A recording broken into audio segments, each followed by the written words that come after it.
Новините.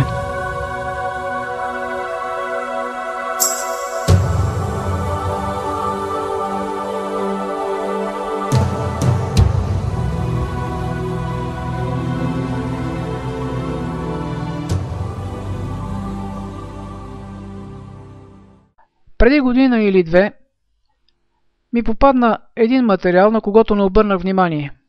Причината да се заинтересувам сега беше един конферентен разговор и като резултат ровене из мрежата. Това, което видях, ме накара сериозно да се замисля дали времето до второто пришествие е малко или е на практика никакво. Тоест, дали времето е не 12 без 5, както обичаме да се изразяваме, а е 12 без минута, ако може да се направи някакво сравнение. Какво има в предвид? В Матей 24 глава Господ Исус Христос казва нещо много странно. Проче, ако ви кажат, ето, той е в пустинята, не излизайте, или ето, той е във вътрешните стаи, не вярвайте. Добре, ако е във вътрешните стаи, е ясно, че може да се им счита, че Господ Исус Христос говори за спиритизма. Но защо в пустинята? Кой човек би се запътил за там, след като може да остави костите си в пясъците? И ето, че в материала, за който говоря, се визират неща, които се вършат точно в пустините като опити. В момента един проект, наречен Синият лъч, е на път да бъде доведен до успешен край. На пръв поглед, това, което е написано в материала, звучи невероятно и дори невъзможно. Преди няколко дни дори ми беше заявено, че това е измислица, защото опитите са върху създаване холограми, които да внушат на човечеството, че вижда второто пришествие. Наистина, това би било подозрително, защото все пак такива материали могат и да се съчинят. Но никак не е случайно, че преди няколко месеца беше демонстрирано по един от телевизионните канали подскачането на лъчево топче. А вчера вечерта излезе съобщение за изобретяването от японци и французи на 3D образ, който може да бъде докоснат с ръка. Трябва да си има в предвид, че това, което официално се съобщава, е в доста закъсняла в кавички фаза, защото винаги готовата продукция е в много по-напреднал етап. В материала, който е от преди няколко години, но за мнозина ще е нов, има доста изненадващи неща за хората, които все още смятат, че живеем поне 100 години преди пришествието, и бих се радвал това да ги стресне. Материалът е озаглавен "Проектът на НАСА Синият лъч". Ето накратко най-важните моменти от него. Проект Синият лъч. Настоящия проект на НАСА Синият лъч има 4 различни стъпки за постигане на New Age религията, включващ идването на тъй наречения антихрист. Трябва да запомним, че New Age религията се явява самата основа за новото световно управление и без тази религия New Age осъществяване на диктатура от страна на новия световен ред се явява невъзможно. Ще повторя, че без универсалната вяра в New Age религията успехът на новия световен ред е невъзможен. Ето защо проектът Син лъч е толкова значителен и важен за тях. За това е и бил добре прикриван досега. Първата стъпка или стъпка 1 на проекта включва разрушаване на археологическото познание.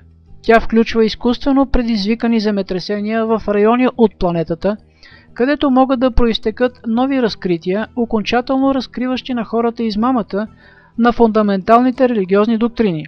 Фалшификацията на тази информация ще бъде използвана, за да се накарат нациите да повярват, че техните религиозни доктрини са били недоразбрани от векове и дезинтерпретирани.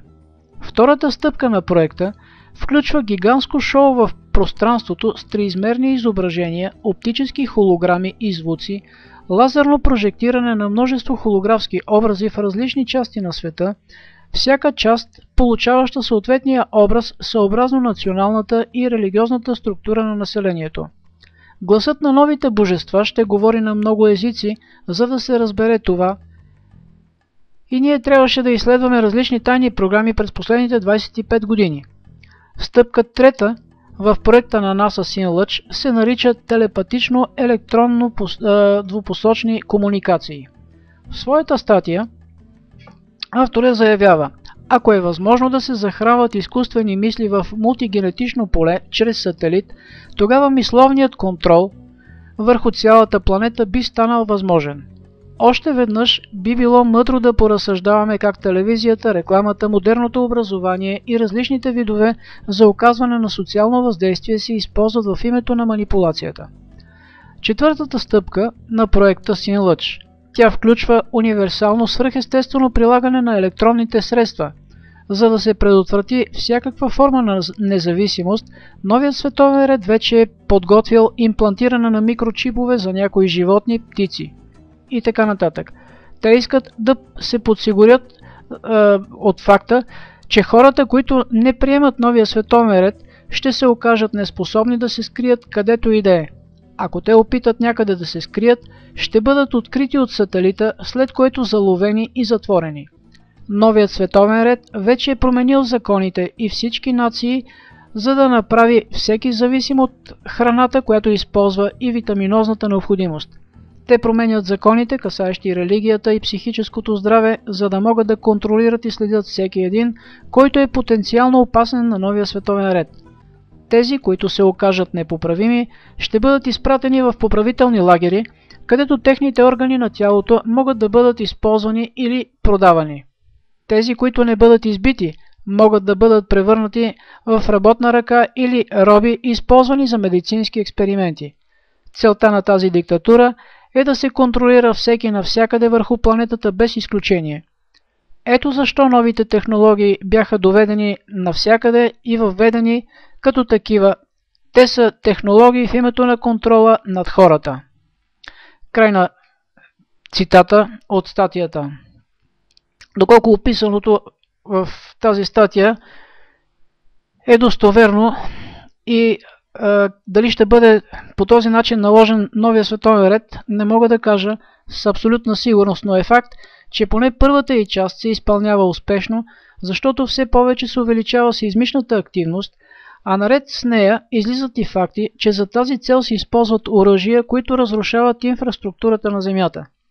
Описаните подробности не са никак приятни, защото включват създаване концентрационни лагери и унищожаване несъгласните с новата световна религия, но вече имаше клипове, които показват подобни удоволствия в кавички, включително и наличието на 500 000 пластмасови ковчези в Съединените щати, които уж са в случай на епидемия. Разбира се, това в никакъв случай не би трябвало да ни плаши. Точно обратното. Би трябвало да ни дава увереност, че Божието Слово казва истината, защото не трябва да се боим от подобни неща, ако сме в Божиите ръце и сме му верни. Но трябва да се боим да не се случи да пуснем ръката на Исус, след като това ще ни доведе до гибел. В материала Синия лъч се твърди, че земетресенията с цел унищожаване доказателствата за сътворението, та хората да загубят възможността да докажат, че са Божии творения, след което ще бъдат принудени да приемат еволюционната теория. Не се наемам да коментирам дали тази е целта на все по-честите и силни земетресения, а не всяване паника сред населението и разрушаване инфраструктурата на отделните страни, да те да останат беззащитни и да поискат помощ от Международния валутен фонд, с което да станат зависими. Повече ми се иска да обърна внимание на други материали, които ми попаднаха също през последните дни и е допустимо да има някаква връзка с тези земетресения и автора да има право поне до известна степен. Става въпрос за находките на човешки скелети, някои от които са с височина между 3 и 4 метра. Оставям на страна, че сайтовете изглеждат съмнителни и обясненията, че това са скелети на извънземни, защото скелетите са си скелети и неразбирането, че извънземни на Земята не са стъпвали, не прави предпотопния свят невъзможен. Цитат: 4-метрови скелети намерени в село Гела. Гиганти са обитавали Земята преди нас. Точно тези скелети доказват, че човечеството е било сътворено, а не е дело на сляпата природа.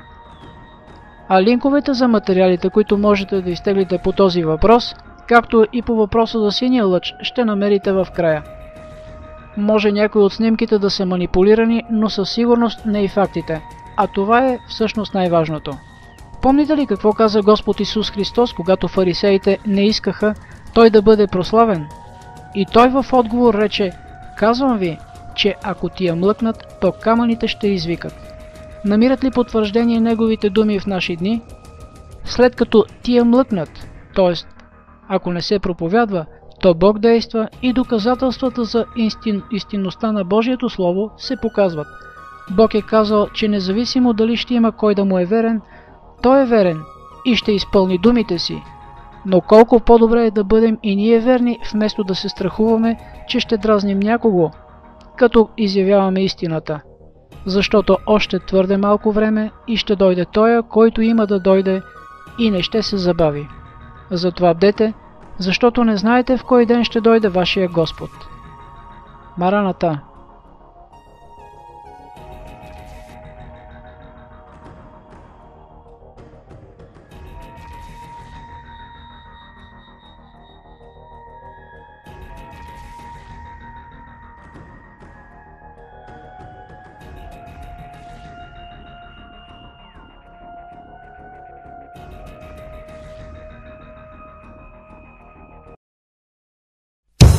Новините.